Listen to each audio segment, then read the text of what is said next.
안녕하세요. 저는 서울에 살고 있는 30대 후반 여성입니다. 저는 22살, 이른 나이에 남편과 결혼했어요. 저희 부부는 동갑내기 꼬꼬마 부부였죠. 너무 좋아 무턱대고 결혼까지 했어요. 양가 집안에서도 큰 반대는 없었고요. 오히려 어린 나이에 가정을 이루다 보니 지금에 와선 장점도 많았어요. 하지만 단점은 치명적이었죠. 모든 부분에서 서툴렀고, 그래서 시모에게 더 많이 휘둘렸어요. 하지만 결혼 자체를 후회하는 건 아니었습니다. 어떤 순간이 와도 남편의 1순위는 저였기 때문입니다. 언제나 믿음을 주는 든든한 남편이 있었기에 오늘의 단단한 제가 존재한다고 생각해요. 그럼에도 불구하고 결혼은 현실이라고 그 모든 순간이 마냥 좋기만 했던 건 아니었습니다. 시모는 좀처럼 친해지기 어려운 분이었어요. 엄마와 딸처럼은 못 지내더라도 시모랑 한 가족이 됐으니 최대한 잘 지내고 싶었어요. 그래서 저는 살가운 성격이 아닌데도 시모와 친하게 지내고 싶어서 갖은 노력을 많이 했어요. 시모는 예쁘게 봐줄 법도 한데 그런 제 노력에도 매사에 냉정하고 퉁명스럽기 그지없더라고요. 그렇다고 시모를 원망하거나 미워하지는 않았어요. 시간이 지난 지금에서야 좀 원망스럽기는 한데 그때 어린 저는 오히려 제 자신을 탓했었거든요. 스스로 내가 좀 더 야무진 며느리면 좋았을 텐데 하고 매일 자책하고 속상해했어요. 시집와서 시모한테 가장 많이 들은 말은 너는 어려서 뭘 모른다는 라는 말이었어요. 초반에는 정말 생활력 가지고도 엄청 구박받았죠. 시모는 제가 친해지려고 노력하면 할수록 벽을 두는 스타일이었어요. 제가 매년 생일 때마다 직접 끓인 미역국과 갖은 음식들을 차려줘도 시큰둥했죠. 그렇게 10년 넘는 생활을 함께 지내다 보니 웬만해서는 저도 상처받지 않았어요. 시모에게 고맙다는 그 말 한마디 듣는 데에 저는 10년이나 걸렸죠. 그래서인지 그냥 시모는 원래 저렇게 시니컬한 사람이구나 적응해버렸어요. 시모가 좀 서운하게 대해도 나한테만 무뚝뚝한 사람이 아니니까 하며 잘 넘길 수 있었고요. 시모는 남편에게도 고맙다거나 사랑한다는 말을 잘 하지 않는 사람이었거든요. 그래서인지 몰라도 남편과 저는 서로에게 사소한 거라도 표현을 더 잘했던 것 같아요. 서로에게 부족한 결핍 같은 걸 굳이 말하지 않아도 느끼고 있었으니까요. 무엇보다 남편이 시모를 언제나 가족처럼 챙겨줘서 고맙다고 말해줄 때면 저에겐 그게 너무나 큰 힘이 됐죠.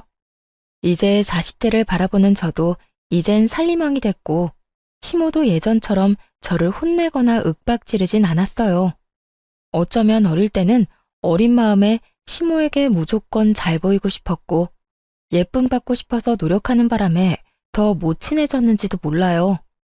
나이 들수록 좋은 모습만 보이려고 애쓰지 않고 오히려 가식 없이 자연스럽게 지냈죠.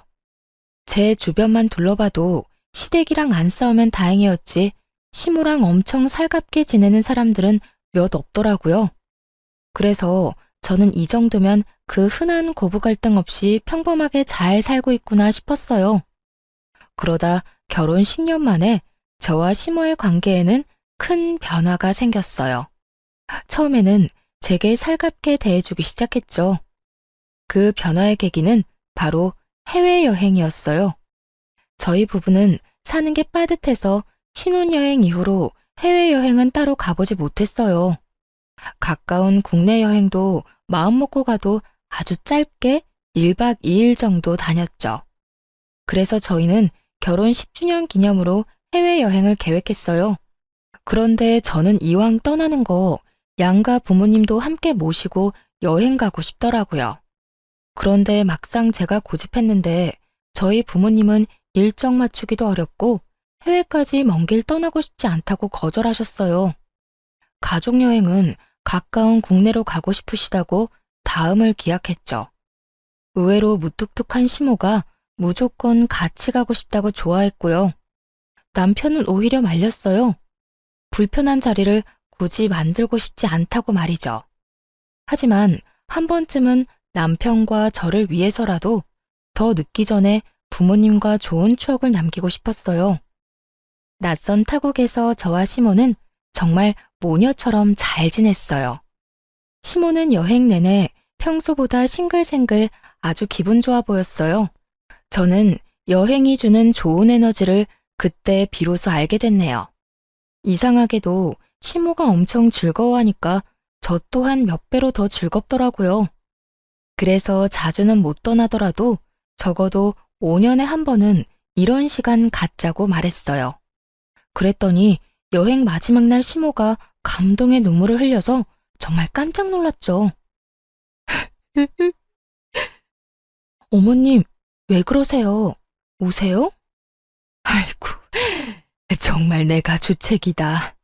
나도 나이가 들긴 들었나 봐. 참으려 해도 도저히 눈물을 참을 수가 없네. 어머님, 혹시 어디가 불편하신 거예요? 불편하긴. 너무 기분이 좋아서 그런다. 내가 며느리 잘 둬서 이런 호강을 하네. 너 아니었으면 이 늙은이가 어디 이런 바깥 세상 구경이나 했겠니? 지금껏 표현은 잘 못했지만 내가 너한테 정말 고마워. 솔직히 너희끼리 여기 왔어도 상관없었을 건데 너무나 당연하게 나도 함께 여행 가자고 해서 얼마나 기뻤는지 몰라. 며느라, 정말 고맙다. 이 추억은 내가 평생 가슴에 두고두고 간직하마. 시모는 저희 부부랑 떠났던 해외여행이 엄청 인상적이었는지 여기저기에다 제 자랑을 하고 다니는 듯 했어요. 게다가 며느리와 아들과 함께한 동남아 여행이라며 톡 프로필 사진을 저와 찍은 사진으로 도배하셨더라고요. 그리고 저희 어머님 성격상 절대 마음에 없는 소리 할 뿐 아닌데 주변 사람들에게 엄청 제 칭찬을 하고 다닌다는 소식도 들었죠. 그리고 저 역시 저를 보는 시모의 눈빛이 엄청나게 달라졌다는 걸 피부로 많이 느꼈어요. 말투도 너무 사근사근했고 저를 바라보는 눈빛에는 언제나 애정이 뚝뚝 흘렀죠. 하지만 10년 만에 제게 표현했던 시모의 관심과 애정은 얼마 안 가서 차게 식어버렸어요. 얼마나 짧았으면 저는 꿈이라도 꾼 줄 알았다니까요. 집안에 새로운 식구가 들어오고 저는 순식간에 찬밥 신세가 되어버렸죠. 그냥 찬밥이 아니라 차별이라는 단어가 떠오를 정도였다니까요. 그 새로운 식구는 바로 동서였습니다. 시동생은 남편과 나이 터울이 조금 많이 났어요. 그래서 저희가 결혼하고 10년 만에 시동생이 결혼을 했죠. 저는 저처럼 어린 나이에 시집온 동서를 보고 잘 지내고 싶었어요. 처음 시집 왔을 때 저도 동서처럼 저렇게 맑았고 어렸겠지 하고 생각하니까 막 더 챙겨주고 싶고 마음이 많이 쓰이더라고요. 남편과 제가 시동생을 키우다시피 해서 저 또한 시동생이 남동생 같은 느낌이 있었는데 동서 역시나 어려서 제 여동생 같은 느낌이 들었어요. 그리고 어려서부터 도련님은 제 험난한 결혼 생활을 봐왔기에 문득 동서가 시모랑 잘 지낼지 걱정이 좀 됐나 봐요. 그래서 저에게 동서 잘 부탁한다고 엄청 신경 쓰더라고요. 형수님, 이 사람 잘 좀 부탁할게요. 아직 기본적인 살림도 잘할 줄 몰라요. 근데 우리 엄마가 워낙 무섭잖아요. 많이 혼나지 않게 착한 우리 형수님이 잘 가르쳐 주세요. 당연하죠. 어느새 다 커서 꼬마 신랑이 됐네요. 걱정 마요. 내가 가르쳐 줄 수 있는 건 다 가르쳐 줄게요. 동서, 나도 드디어 동서가 생겨서 너무 기뻐요. 우리 앞으로 같이 잘 지내봐요. 그런데 우리 어머님 그렇게 안 무서워요. 가끔 츤데레 같은 면은 있으신데 마음이 엄청 따뜻한 분이거든요. 네? 아, 그렇구나. 근데 어머님 전혀 안 무섭던데? 저한테는 엄청 잘해주셨어요. 되게 예뻐해 주시던데. 어머, 그럼 너무너무 다행이네요. 그래도 혹시 힘든 일 있으면 나한테 꼭 말해요. 말 편하게 해도 되죠? 내가 동서 도울 수 있는 건 언제나 도와줄게. 네, 편하게 하세요. 말씀 감사해요. 동서는 분명 계속 웃고 있었지만 어쩐지 조금 새침해 보였어요. 저는 아직은 낯을 가려서 그런 거라 생각했죠. 솔직히 제가 시모를 아무리 좋아한다 해도 제가 20대 때 겪은 시모는 많이 무서웠기 때문에 당연히 어린 동서가 무척 걱정되긴 했어요. 그런데 동서가 곧바로 제게 시모에게 엄청 예쁨 받는다고 말하니 저는 질투는커녕 너무 다행이라 생각했죠. 비유를 하자면 시모가 약간 이빨 빠진 호랑이처럼 변했구나 싶었어요. 그런데 시동생과 동서랑 대화를 한참 나누고 있는데 시모가 급한 일이라도 있는 듯 제게 달려와서 뜬금없이 날카로운 송곳니를 드러내더라고요. 예, 깜짝이야. 어머님, 무슨 일 있으세요? 너 혹시라도 우리 새아가한테 시집살이 하려거든 당장 꿈 깨라. 네? 어머님, 갑자기 그게 무슨 말씀이세요? 제가요? 내 말은 너 혹시라도 10년 먼저 결혼했다고 우리 집 귀하디 귀한 새 가족한테 이상한 유세 떨지 말란 말이야. 알겠니? 요즘 말로 그 뭐니? 꼰대라는 말이 있지 않니? 혹여나 못 연장자라고 알려준답시고 괜히 나서지 말고 우리 새아기 앞으로 너는 이 시엄마만 믿어라. 알겠지? 농담이라 하기에 시모의 말은 너무 따끔했고 그 표정은 저를 잡아먹을 듯 으르렁거렸어요. 저는 그 상황이 당황스러우면서도 동서 앞이니 민망하더라고요. 시모에게 며느리라 하면 당연히 저도 포함 아닌가요? 그런데 시모는 저는 마치 며느리가 아닌 것처럼 동서에게만 우리 귀한 며느리라 칭하면서 뜬금없이 제게 경고장을 날렸어요. 누가 보면 제가 동서한테 시집살이라도 하는 줄 알겠더군요. 엄마, 뭐 잘못 드셨어요? 갑자기 흥분해서 왜 그래? 우리 형수님이 그럴 사람이야? 너는 이 녀석아, 네 형수 편 들기 전에 새애기나 잘 챙겨. 다행히 그 상황이 저만 당황스러운 건 아니었나 봐요. 시동생 역시 황당하다는 듯 흥분한 시모를 뜯어말렸죠. 하지만 시모는 아랑곳하지 않고 침을 튀겨가며 제게 말했어요. 어린 동서가 혹시라도 마음고생하지 않게끔 눈치 주지 말고 잘 챙기라고요. 제게 신신당부하는 시모를 보는데 썩 기분이 좋지는 않았어요. 맹세코 동서를 미워하거나 그럴 마음 전혀 없었는데 괜히 시모가 동서 앞에서 이상한 소리 하니까 마음이 확 상했죠. 그런데 동서의 말에 저는 한 번 더 충격을 받았어요. 어머님 짱! 제 편 들어주셔서 감사해요. 저 너무 든든한 거 있죠? 아유, 예뻐라. 어쩜 저렇게 애교가 흘러넘칠까? 색이 너 보면 안 좋았던 기분도 다 좋아져. 분명 그 상황에서 동서가 할 적절한 말이 아니잖아요. 그냥 어려서 그런 거겠지 넘어가기엔 동서의 반응이 너무 이상하고 찝찝했어요. 게다가 동서는 그 상황을 즐기고 있는 듯한 얼굴이었죠. 하지만 갓 결혼한 서방님이 엄마에 이어서 너까지 눈치 없이 굴지 말라며 새색시인 동서를 혼내는 바람에 저도 따로 말은 덧붙이지 않았네요. 대신 어머님께는 참지 않고 말했어요. 아, 그러니까 어머님 말씀은 어머님이 저한테 그러셨던 것처럼 하지 말라는 거죠? 뭐? 걱정 마세요. 저는 워낙 누구한테 미운 말은 못하는 성격이라서요.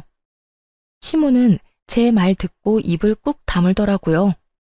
얼굴 보니까 본인이 어떻게 행동했었는지 머릿속으로 막 떠올리는 듯 했어요. 동서는 둘째치고 갑자기 제가 시모한테 왜 미운 털이 박힌 건지 집에 가서 나름대로 그 상황을 분석해 보려 했어요. 분명 여행 후에 사이가 좋아졌다고 생각했는데 갑자기 저에게 적대적인 시모를 보면서 제가 모르는 어떤 이유가 있을지 모르겠다 싶었죠. 저도 모르게 무슨 실수를 한 건 아닐까 생각했는데 아무리 생각해도 이유를 찾을 수 없었어요. 그래서 한동안 시댁에 발길 딱 끊었어요. 그게 제가 유일하게 할 수 있는 표현이었죠. 10년 동안 시모에게 아무리 혼나도 시댁에 안 가겠다는 말은 해본 적 없는 저였거든요. 남편에게 시댁에 혼자 다녀오라고 하니까 아니나 다를까 저희 남편 엄청 놀라더군요. 당신 혹시 엄마랑 무슨 일 있어? 그게 아니야. 별일 없었어. 나 좀 피곤해서. 오늘은 그냥 당신 혼자 어머님 댁 다녀올래? 그래, 푹 쉬고 있어. 그 대신 무슨 일 있으면 나한테 꼭 말하기다. 응, 알겠어. 남편이 무슨 일 있냐고 묻는데 딱히 꼬집어서 말할 게 없더라고요. 아니, 어머님이 나를 갑자기 이유 없이 미워하는 것 같고, 새로운 동서는 나를 별로 안 좋아하는 것 같다고 말하기엔 너무 유치하고, 제 주장을 뒷받침할 만한 것도 없잖아요. 그래서 답답하지만 아무런 말도 못하고 그냥 넘어갔어요. 저희 남편은 눈치가 빨라서 혹시 나중에라도 무슨 일이 있으면 마음에 담아두지 말고 꼭 얘기하라고 신신당부했죠. 저는 정말 그게 제 자격지심이거나 오해라면 시간이 해결해주겠지 생각했어요. 조금 시간이 지나고 저는 제 마음이 괜찮아졌을 때 시댁에 갔어요. 시모와 동서는 제게 나쁜 의도가 없었는데 제가 그날 좀 많이 예민했던 걸 수도 있는 거니까요. 하지만 그동안 제가 혼자 생각한 게 저의 확대 해석이 아니라는 걸 시댁 가서 확실히 알았네요. 시모와 동서는 이제 대놓고 저를 배제하더군요. 둘은 저를 두고 눈길 한번 말 한마디 안 걸었어요. 그러고 둘이서 주말에 같이 쇼핑 가자, 데이트하자는 둥 둘만 하는 이야기만 계속했죠. 애초에 낄 생각도 없었지만 너무 티나게 저를 무시하는 덕분에 저는 그 자리에 없는 투명인간이라도 된 듯 했습니다. 어머님, 이번 주에 또 백화점 갈까요? 엄청 맛있는 디저트 집이 새로 오픈했대요. 그래? 네가 가고 싶으면 내가 같이 가야지. 역시 어머님 최고. 그럼 저번에 먹었던 솥밥 먼저 먹고 그 다음에는 후식으로 디저트 먹으러 갈까요? 아무렴. 우리 아가 너 하고 싶은 대로 다 해라. 난 네가 좋으면 다 좋아. 요즘 너 때문에 내가 웃는다. 내 친구들이 다 부러워해. 며느리랑 친한 친구처럼 잘 지낸다고 말이야. 진짜요? 저도 친구들이 다 부러워하는걸요? 어머님 같은 시어머니 세상 어디에도 없대요. 아이고, 참 말도 예쁘게 하지. 오랜만에 얼굴 본 저에게는 너 왔냐고 대충 말하더니 동서에게만 대놓고 친근함을 표시했어요. 저는 그냥 생각에 잠겨서 묵묵히 설거지만 했습니다. 설거지만 하고 금방 나가야지 생각했어요. 사실 설거지도 내팽개치고 집에 갔으면 됐는데 세월과 습관이 참 무섭더라고요. 저도 모르게 습관처럼 아무 생각 없이 고무장갑을 꼈거든요. 내가 딸이 없어서 그동안 외로웠어. 아들 둘만 있으니까 얼마나 삭막했는지 몰라. 이제 수연이가 내 딸 되어주는 거다. 저를 옆에 두고 대놓고 동서에게만 딸 어쩌고 하는데 솔직히 저도 사람인지라 너무 서럽더라고요.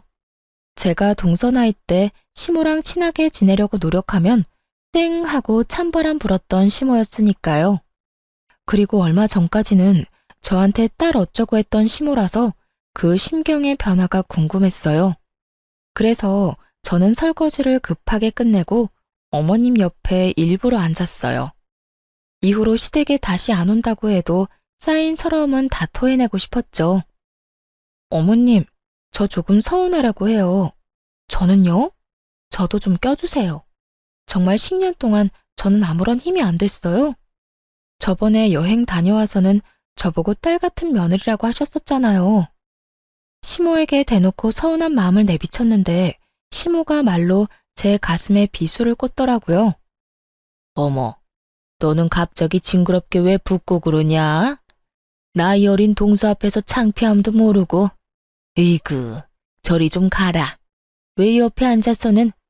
그리고 그건 여행 가서 잠시 기분 좋아서 그랬던 거지. 시모는 기겁하며 저를 온몸으로 피했어요. 여행 보내줘서 고맙다고 평생 가슴에 간직하겠다며 울었던 사람은 도대체 어디 갔는지 모르겠더라고요. 저는 이제 더 이상의 노력은 하지 않아야겠다 생각했어요. 잘 지내보려는 내 노력들 다 부질없는 거였구나 싶었고요.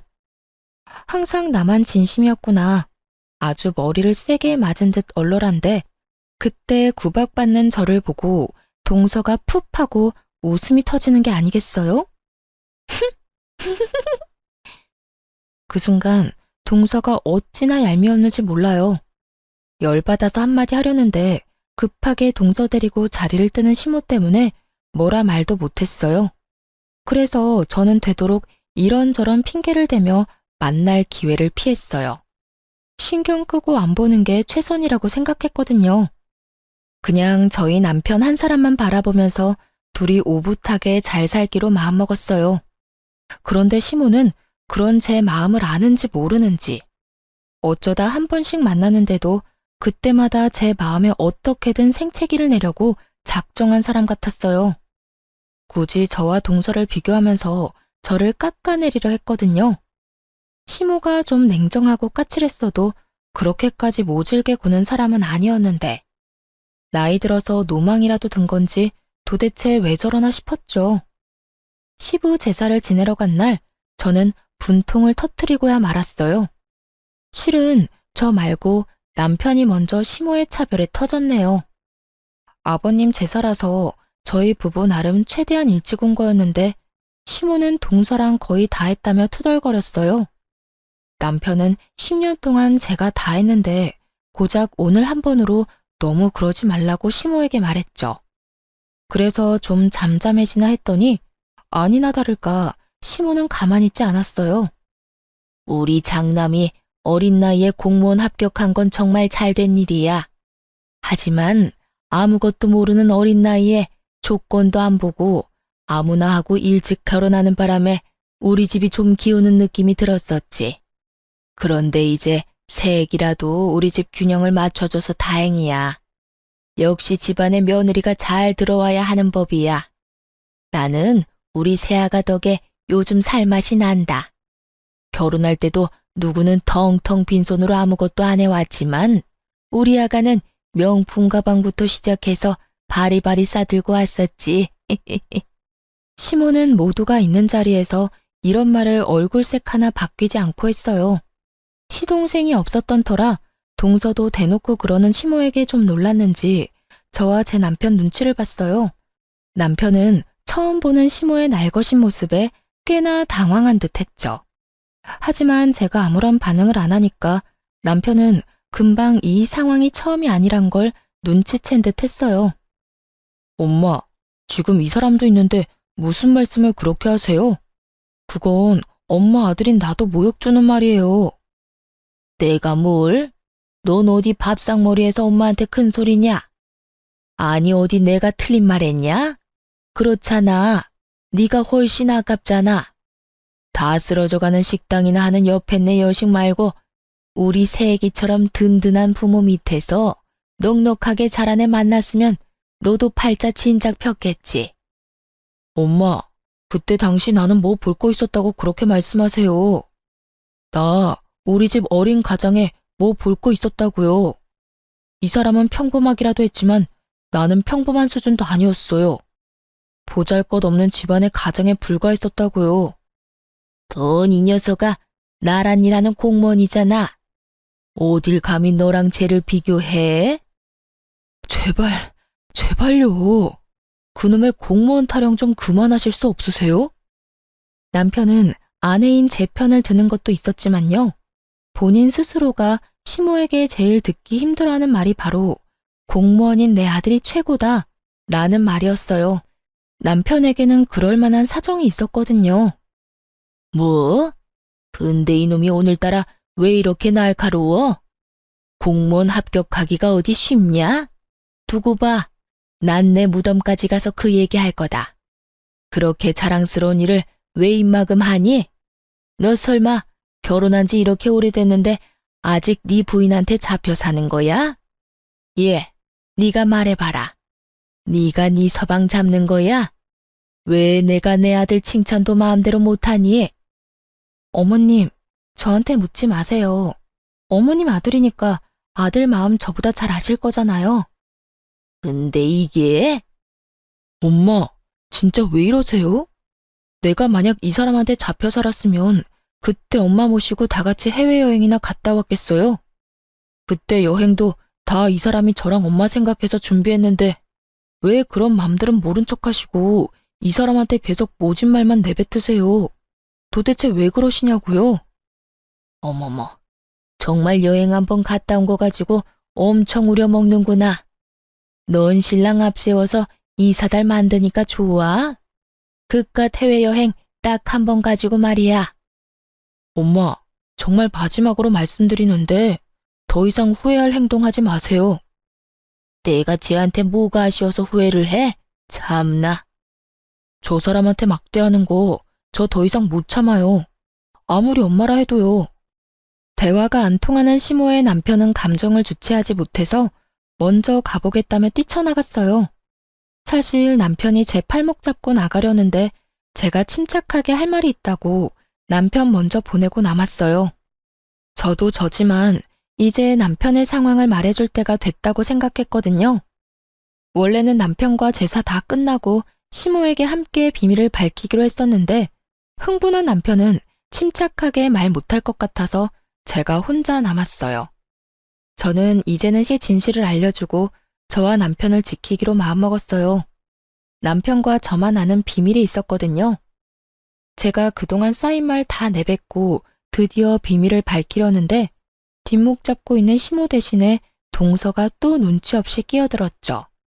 생각해보면 그날 만약 자리에 서방님이라도 있었으면 동서는 그렇게까지 싸가지 없게 끼어들진 못했을 것 같아요. 시동생은 그날 출장 다녀와서 밤늦게 오기로 했었거든요. 형님, 미치셨나봐요, 드디어. 어머님 괜찮으세요? 이제 제가 있으니까 걱정 마세요. 제가 보기엔 어머님 잘못 하나도 없는걸요? 아니, 형님, 이렇게 중간에서 모자 사이를 이간질하면 어떡해요? 아주버님은 10년이나 같이 살았는데 형님 본 모습을 아직도 모르시나 봐요. 아이고, 우리 새끼 말 잘한다. 시모는 나서서 자기 편드는 동서를 두둔했어요. 동서는 저번 일로 제게 앙심을 품었는지 아주 눈에 도끼가 피어오르더라고요. 저는 그래서 이번에야말로 동서에게도 따끔하게 제대로 경고해둬야겠다 싶었어요. 그때는 제가 너무 순한 맛으로 굴었으니까요. 동서야말로 뭐 하는 거야, 지금? 네? 제가 뭘요? 내가 이간질을 언제 뭘 어떻게 했는데? 내가 납득할 수 있게 내가 이간질한 거 당장 다 말해봐. 그렇잖아요.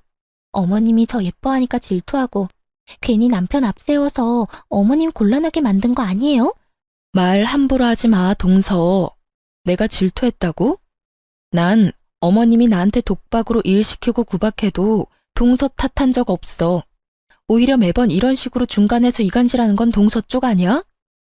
아무것도 모르는 척 해맑은 척 하지만 누구보다 다투는 상황 즐기고 있는 것 같아. 매번 묘하게 웃고 있잖아. 아까도 말야. 어머님이 나 무안 주실 때 입꼬리 올라가더라. 동서는 지금 그런 상황들이 웃겨? 소름 끼치니까 제발 그 표정이라도 숨겨주라. 만약 나였더라면 적어도 내가 끼어있는 입장이었다면 말이야. 화해를 도모하려고 노력은 못하더라도 이렇게 이간질은 안 했을 거야. 형님, 제가 언제 웃었다고 그래요? 제가 시원하게 일침 날리자 동서는 전곡을 찔린 것처럼 어버버거리더군요. 그도 그럴 것이 제가 맞는 말만 하니까 꽤나 당황했나 봐요. 동서는 자기가 언제 웃었냐며 목소리가 쥐구멍 들어갈 만큼 작아지더라고요. 그래서 저는 활용점정으로 그들에게 제대로 된 이간질이란 걸 알려주기로 마음먹었어요. 설마 내가 저번에 동서 편 안 들어줬다고 이러는 건 아니지? 어머님, 동서가 그러더군요. 세상에 딸 같은 며느리는 없다고요. 며느리는 며느리래요. 그러니까 어머님도 동서 좀 쉬게 주말에 전화 좀 그만하세요. 오죽했으면 사이 좋지도 않은 저한테 힘들다고 하소연했겠어요? 그게... 어머님, 그런 거 아니에요. 아니, 형님, 그걸 지금 여기서 왜 말해요? 그게 정말이냐? 아니, 언제는 네가 먼저 주말마다 보자며. 어머님, 그게 아니라요. 아니, 저도 제 시간이라는 게 있잖아요. 너무 자주 연락 주시니까. 기가 막혀서 그래서 겨우 네 형님한테 내 뒷담화 했냐? 저는 동서에게 더 이상 까불지 말라는 눈빛을 쏘아주고 시모에게도 인사도 없이 시댁을 나왔어요. 흥분한 나머지 결국 남편의 이야기는 꺼내지도 못하고 나와버렸죠. 남편이 말하지 못했던 속사정을 여러분께 지금부터 알려드릴게요. 남편은 늘 저와 친정 부모님께 받기만 했다며 미안해했어요. 그런데 시모는 대놓고 제게 모질게 구니까 죄스러워했죠. 남편이 저를 사랑하기도 하지만 그러는 데에는 커다란 이유가 있었어요. 저는 평범한 가정에서 자랐어요. 부모님께서는 오랫동안 한자리에서 식당하는 자영업자이셨죠. 남편과 저는 연애하다가 이른 나이에 사랑만 보고 결혼했어요. 준비 없이 한 결혼이라 저와 남편은 당시에 가진 게 정말 없었죠. 두 몸뚱이와 달마다 받는 각자의 월급이 재산의 전부였어요. 저희는 사회초년생들이었기에 정말 밑바닥부터 시작했죠. 심지어 남편은 시댁의 장남이자 가장이었으니까 더 힘들어했어요. 그럴 때마다 친정에서 크게는 못 도와줘도 항상 살림에 보태라고 가게 식재료 나눠주시고 했어요. 시모는 예단도 제대로 안 해온 집안이라고 저희 집을 비난했지만 남편은 저희 숨통 트이게 해준 게 저희 친정 부모님이라고 생각하고 있었죠. 사실 남편은 시댁 가족들 몰래 공무원을 그만두고 저희 친정 부모님이랑 같이 일하고 있는 상태였어요. 남편 성격에 자기는 친정에 도움받고 있는데 시모는 저를 이유 없이 구박만 하니까 아마 속이 아주 터졌을 거예요. 몇 해 전부터 공무원인 남편의 무기력증은 심해졌어요. 오랫동안 우울감을 토로해서 제가 먼저 일 그만두라 했죠. 공무원 그만두면 당장 뭐 먹고 사냐며 불안해하는 남편에게 저는 애가 없으니 둘이서 어떻게든 먹고 살지 않겠냐며 괜찮다 다독였어요. 남편이 공무원으로 일할 때 정신과도 여러 곳 다녀봤지만 계속 괴로워했었거든요. 그도 그럴 것이 남편의 직장에 계속해서 마찰하는 상사가 있는 듯 했어요. 남편은 선택권 없이 고등학교 졸업하자마자 대학 대신 공무원 시험을 택했어요. 갑자기 시부가 돌아가시고 어린 동생과 엄마를 책임져야 했으니까요. 늘 어깨가 무거웠던 남편은 어린 나이에 공무원 시험 합격해서 지금까지 군말 없이 일했어요. 그래서 얼마나 스트레스가 많았을지 저로서는 가늠도 안 갔죠. 그런 남편의 사정을 알았기에 저는 혹여나 남편을 잃을 수도 있겠다 겁도 났던 것 같아요. 그래서 자신 있게 공무원 그만두라고 했어요. 결혼하고 남편 호봉 충분히 올랐을 때 저는 회사를 그만둬서 전업주부였지만 10주년 가족 여행도 남편을 위해 비용을 제가 다 낸 거였어요. 주부인 제가 그 큰 돈이 어디서 났는지 궁금하시죠? 바로 부모님 김치 공장에서 일을 하면서 벌었어요. 친정 부모님은 남편만 괜찮으면 같이 일하자고 제안하셨죠. 저희 부부는 친정 부모님 덕에 위기를 기회로 바꿀 수 있었습니다. 부모님 평범하게 식당 한다고 했는데 갑자기 웬 김치 공장인지 궁금하시죠? 사실 부모님 식당 단골 손님 중에 엄마 김치 맛에 빠진 사람이 있었거든요. 정말 수년 동안 엄마께 제발 식당 접고 김치 사업 좀 같이 하자고 설득했대요. 엄마는 처음에는 사기꾼인 줄 알아서 듣는 둥 마는 둥 하셨어요. 자기 김치보다 맛있는 집이 널렸는데 어디서 사기치려고 매번 저러는지 모르겠다고 경계하신 거죠. 그러다 코로나 시기를 겪으면서 식당은 좀처럼 회복되지 않았어요. 발길이 끊긴 단골들이 많았는데 변함없이 찾아오는 단골 중 한 명이 그 투자자였어요. 결국 부모님은 그 사람을 믿어보기로 하셨고 김치 사업 열어서 1년 만에 대박이 난 거죠. 시모는 장남이 공무원이라는 사실에 무척 심취해 있는 사람이었고 만에 하나라도 그만두면 큰일 날 것처럼 굴었어요. 그래서 저희는 좀 자리 잡을 때까지 남편 퇴직한 거 비밀로 하기로 했어요. 시모 모르게 친정 부모님이랑 같이 일한 지 벌써 1년이 다 되어 갔죠. 그래서 전보다 여유로워진 저희는 시모가 살고 있는 전셋집도 차차 사들이자고 했었어요. 그런데 시모가 하는 행동 보니 저는 단 한 푼도 주기 싫었고 아무것도 해주기 싫었죠. 남편 역시 제사 이후에 저와 같은 입장이었어요.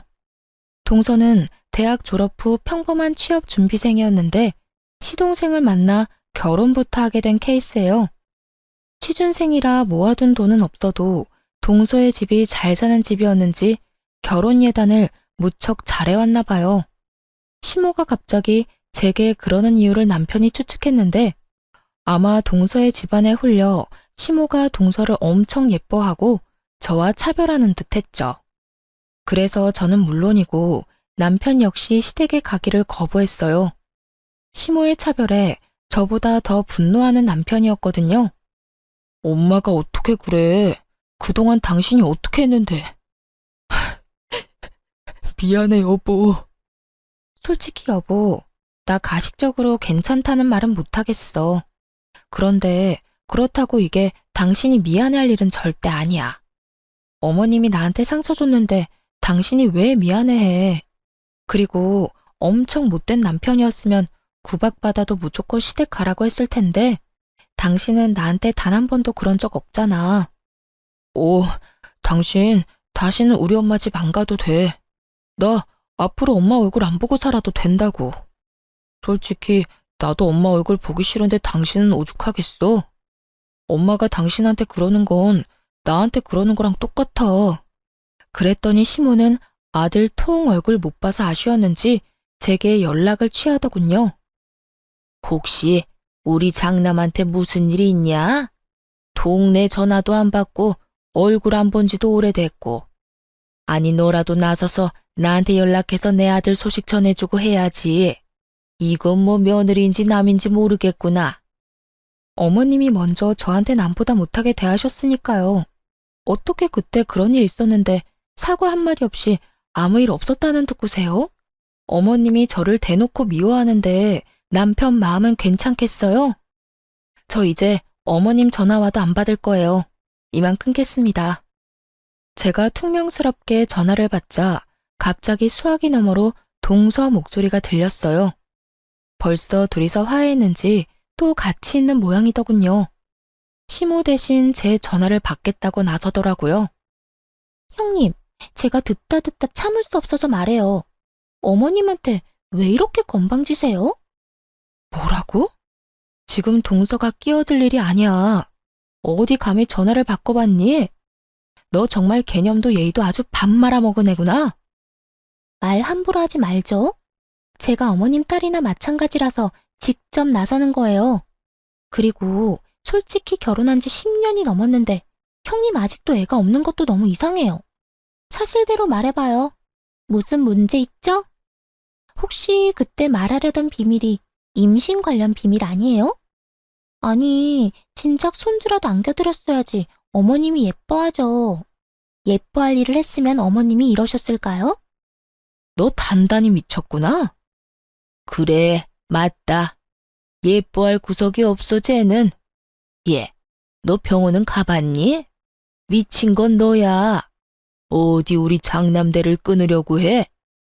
동서와 시모는 한 전화기에 대고 동시에 저를 공격했어요. 임신 이야기는 여자라면 누구에게나 예민한 주제인데 그렇게 함부로 얘기하는 동서를 보고 일반적인 사람은 아니구나 싶었죠. 저는 너무 기가 막혀서 전화를 확 끊어버렸습니다.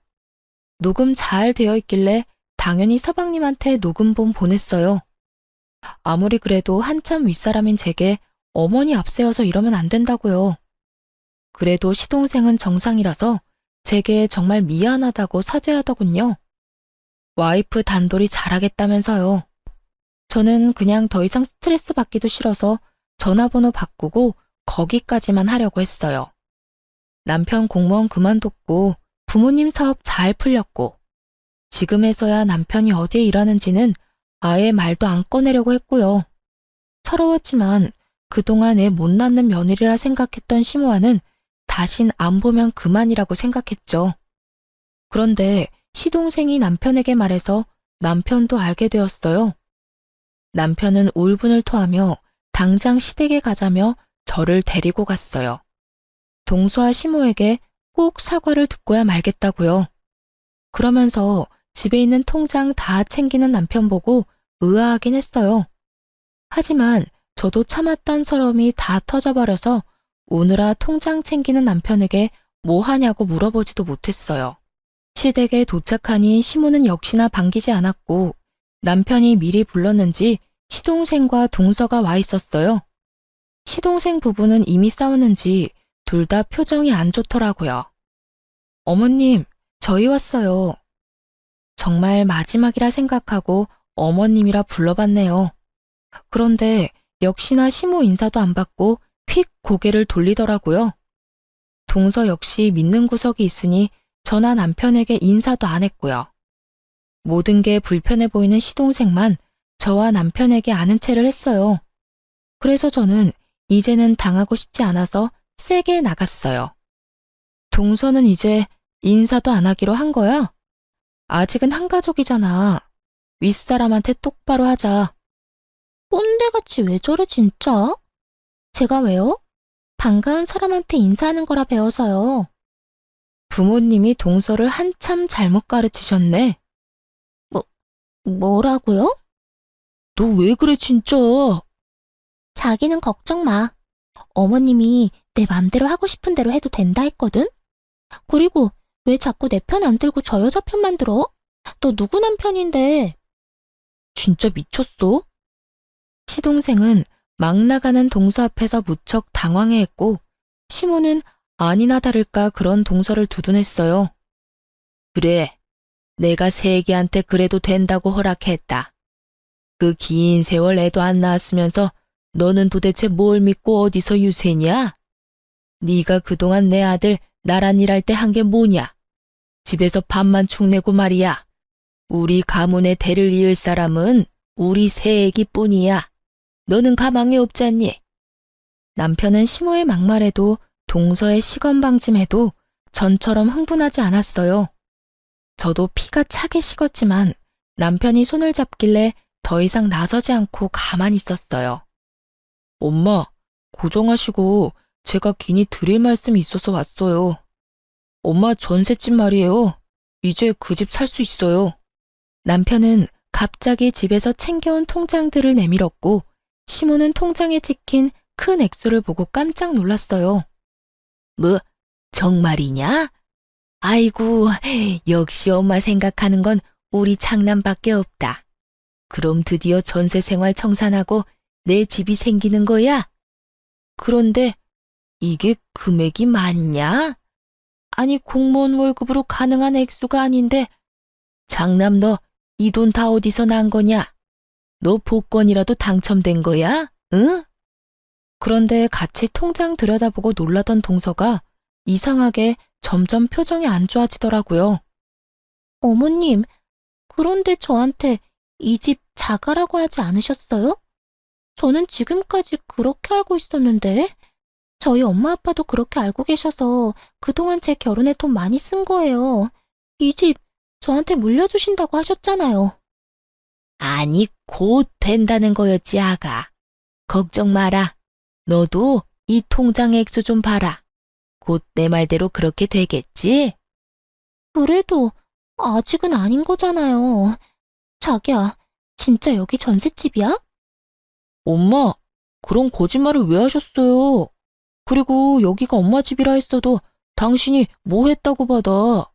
그랬으면 받았어도 고생한 형수님이 받는 게 맞지. 시모의 거짓말에 노란한 동서는 서방님과 투닥거렸어요. 그때 남편은 조용히 좀 하라며 하던 말을 이어나갔죠. 네, 저 복권 당첨됐어요. 다들 말을 잊지 못하고 눈이 땡그레졌어요. 저 또한 남편에게 무슨 말이냐며 툭툭 쳤죠. 그런데 남편의 이어지는 말에 저는 살짝 감동했어요. 다름 아니라 이 사람이 1등 복권이더라고요. 이 사람 덕분에 나 공무원 그만두고 여기까지 왔어요. 뭐? 공무원을 왜 그만둬? 더인연, 넌 이미 알고 있었지? 설마 저번에 말하려고 했던 비밀이 공무원 그만뒀다는 거야? 네, 맞아요. 이 사람 공무원 일 제가 그만두라고 했어요. 그런데 이게 미쳤나? 시모가 제 뺨을 올려붙이려는 순간 남편이 온몸으로 막았어요. 그제서야 남편은 할 말 다 해서 미련 없다는 듯 시모에게 대들었죠. 제발 그만하세요, 제발. 이제 엄마 아들이 돈은 넉넉하게 있어도 엄마한테 절대 못 써요. 왜냐고요? 이 돈 전부 이 사람이랑 장모님 덕에 벌었거든요. 뭐야, 겨우 조그만 식당 하는 사돈이 너한테 어떻게 그 많은 돈을 벌게 해줘? 너 어디 말이 되는 소리를 해라. 가만 보니 내가 새애기만 예뻐하니까 너 네 부인도 예뻐해달라고 지금 거짓부렁으로 감싸는 거야? 으이그, 지금 당장 이혼해도 시원찮다. 어디 감히 공무원 앞길을 막아? 그놈의 공무원 일하다가 엄마 아들 정신병 걸려서 죽을 뻔했다고요. 그걸 구해준 게 이 사람이에요. 뭘 알고 말하세요. 이어서 남편이 김치 사업이 대박난 이야기를 하니 시모는 할 말을 잃고 입을 떡 벌리곤 한참을 멍하니 있었어요. 밑바닥 내리찍던 남편 멱살 끌고 올려서 여기까지 성공시켰다고 하니 시모가 한순간에 꿀먹은 벙어리가 된 거죠. 이제 다 아셨죠? 엄마한테 장남해 해드릴 건 이제 없어요. 아들, 그러지 말고 내 말 좀 들어봐. 엄마가 잘못했다, 응? 예, 아가. 그동안 많이 서운했지? 내가 잠시 심술 부린 거야. 그 정도 늙은이 심술은 이해해 줄 수 있는 거지? 냉담한 저와 남편의 반응에 시모는 말 그대로 정말 땅을 치면서 후회했어요. 바닥에 엎드려 흐느끼며 잘못했다고 사과하더군요. 하지만 그런 모습에도 남편은 흔들리지 않았어요. 지금까지 하신 것도 충분히 용서 못하지만요, 엄마. 아이 얘기까지 꺼내서 공격하는 거 너무 비겁했잖아요. 그동안 우리가 애 못 낳는 이유가 뭔지는 아세요? 다 나 때문이라고요. 사실 남편은 한 아이의 아빠가 되는 것도 많이 두려워했었습니다. 시부 일찍 돌아가시고 한 가정의 가장이었기에 남편은 항상 사람 일 어떻게 될지도 모른다고 생각했었어요.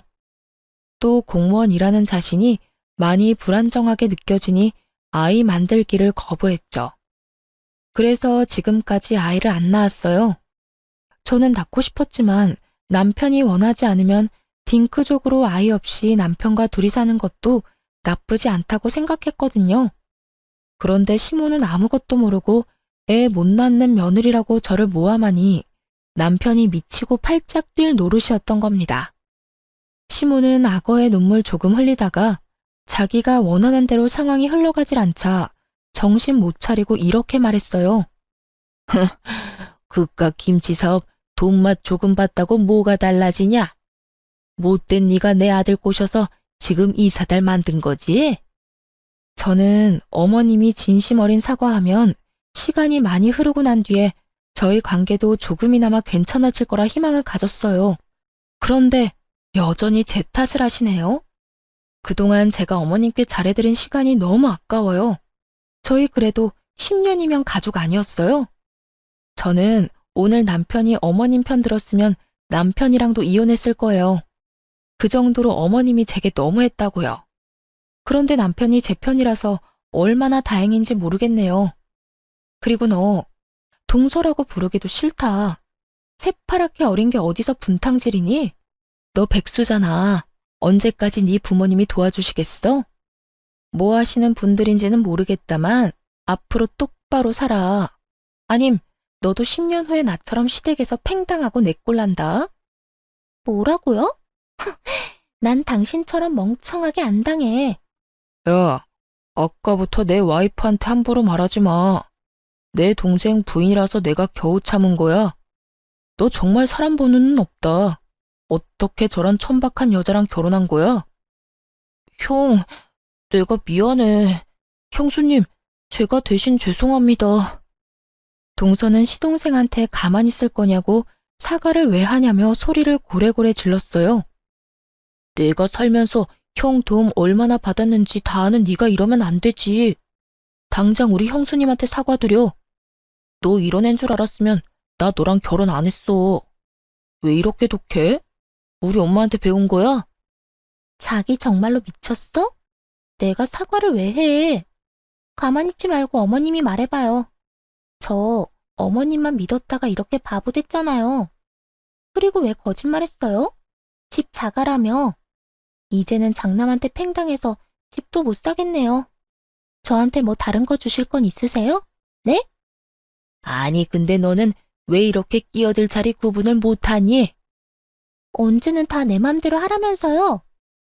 동서는 차가운 시동생의 반응에 울컥했는지 시모에게 달려들어서 왜 거짓말했냐며 따져 물었어요. 그런 동서를 보고 시동생은 안 되겠다 싶었는지 거칠게 끌고 시댁을 나섰어요. 시모는 나가는 순간까지 발악하는 동서를 보고 어디 저 싹수노란 게 버릇없이 날뛴다며 욕을 퍼부었어요. 그러면서 다시 은근슬쩍 저희 부부에게 기대려 했죠. 하지만 저희는 냉담하게 끊어내고 시댁을 나섰습니다. 남편은 끝낼 때 똑바로 끝내야 한다며 시모의 전셋집, 이번 전세 계약이 끝나면 알아서 살 집 구하시라고 선언했죠. 아니, 갑자기 그게 무슨 소리야? 집도 안 사주고 전셋집 계약도 안 해주면 난 어디서 살라는 거야? 그동안 편히 사셨잖아요. 저는 아들돌이 다 했어요. 복지센터 가서 수급자 집 알아보시던가요. 그렇게 못해. 내가 왜? 그 전셋집 이 사람이랑 저 없는 돈 모아서 같이 구해드린 거예요. 좀 더 나은 환경에서 지내셨으면서 무리해서 구해드린 거라고요. 이 사람 마지막으로 퇴직할 때 퇴직금 보탠 건데 온갖 미움받고 구박받은 시어머니한테 그걸 줄 순 없잖아요. 뭐라고? 아이고, 난 그런 줄도 모르고. 아가, 미안하다. 정말 미안해. 시모가 제 바짓가랑이 잡는데 하나도 불쌍하지 않았어요. 그동안 이런 사람한테 진심으로 대했던 제 자신이 더 불쌍하게 느껴졌죠. 남편은 공무원 일보다 저희 부모님과 하는 김치 공장 일이 적성에 맞는지 요즘 아주 날아다녀요. 저희 엄마 김치 공장에는 아빠가 사장으로 계시고 저희 남편이 부사장으로 있어요. 저희 가족 열심히 김치 담그고 공장 직원들과 함께 열심히 일하다 보니 해외 계약권도 생기고 규모도 더 커져서 직원 늘리고 바쁘게 살고 있습니다. 당장 돈을 소비하는 기쁨은 없지만 통장에 차곡차곡 쌓이는 재미는 느끼고 있어요. 시동생은 그 후로 동서와 바로 이혼해버리더라고요. 동서라는 여자는 시동생의 이혼 선언에 엄청 울면서 붙잡았대요. 알고 보니 그 여자의 집안도 없는 살림이었는데 시모집 하나 받겠다고 잘 보이려고 이것저것 무리해서 해온 모양이었나 봐요. 시동생에게 들어보니 결국 이혼했는데 나중에 시모에게 준 거 다 내놓으라고 그 여자애와 그 집안 사람들이 찾아와서 한바탕 뒤집어 놨다네요. 시모는 자기 아들 이혼남 만들었으면서 어디 나대냐고 여자의 머리채 잡았다고 합니다. 재산 쥐뿔도 없는 집안인 거 뒤늦게 알고 시모도 엄청 분노했다고 하네요. 결국 시모는 받았던 예단도 다 빼앗기고 전셋집도 없어져서 한순간에 빈털터리가 됐어요. 아쉬울 게 많은 시모는 뒤늦게 저희 남편에게 얼굴 좀 보고 지내자며 다시 예전처럼 지내고 싶다고 찾아왔어요. 저희 부부가 전화번호를 바꿨는데 시동생이 바뀐 번호도 안 가르쳐줬다면서요. 엄마, 2번 다시는 저 찾아오지 마세요. 제가 후회할 일 만들지 말라고 했잖아요. 몇 번이나 그만하라고 애원할 때는 안 들으시더니 저까지 이혼남 만들고 싶으면 이렇게 또 찾아오시고요. 오늘 이후로 엄마 얼굴 보이는 순간 저 공장이고 결혼 생활이고 다 포기하고 이 사람이랑 이혼 후에 엄마한테 갈 거니까 그렇게 하세요. 그럼 난 엄마 옆에서 아르바이트나 하면서 평생 살아야죠. 시모는 그 말에 엄청 충격받았는지 더 이상 남편에게 매달리기를 포기하고 시동생이랑 그저 조용히 살고 있습니다. 따지고 보면 제일 잘못 없는 시동생만 벌받고 있는 것 같네요. 착한 시동생은 이혼하고도 시모를 버리지 않고 모셨어요. 자기가 버리면 결국 형이 엄마를 모셔야 할 테니 자기가 모시겠다고요. 그리고 이렇게 말해줬어요. 형수, 형, 둘만 생각하고 행복하게 살아요. 엄마는 내가 알아서 할게요. 그동안 내가 두 사람한테 받은 게 있잖아요. 저와 남편은 요즘 웃음이 끊이질 않아요. 스트레스였던 것들이 다 사라져서 그런지 남편은 예전처럼 약을 먹지 않아도 잠을 잘 자요. 저는 남들보다 조금 늦은 나이지만 자연 임신까지 성공했답니다. 마음의 건강을 되찾은 남편은 더 이상 아이를 가지는 것에 대한 두려움도 없어요. 임신했다고 하니 기뻐하면서도 늦은 나이에 아이를 갖게 해서 제게 너무 미안하다고 울더군요. 요즘 부부의 문제가 아닌 걸로 고부 갈등으로 이혼하는 사람들도 많잖아요. 하지만 저는 아무리 고부 갈등이 심해도 남편이 중심을 잘 잡아준다면 그 결혼은 깨지지 않을 수 있다고 충고해주고 싶어요. 제가 직접 겪어봤으니까요. 저도 만약 저를 지탱해주는 남편이 없었다면 저희 아기를 만날 수 없었겠죠? 그럼 여러분, 제가 부디 건강히 출산할 수 있도록 축복해 주시길 바랍니다. 지금까지 제 긴 사연 함께 들어주셔서 감사합니다.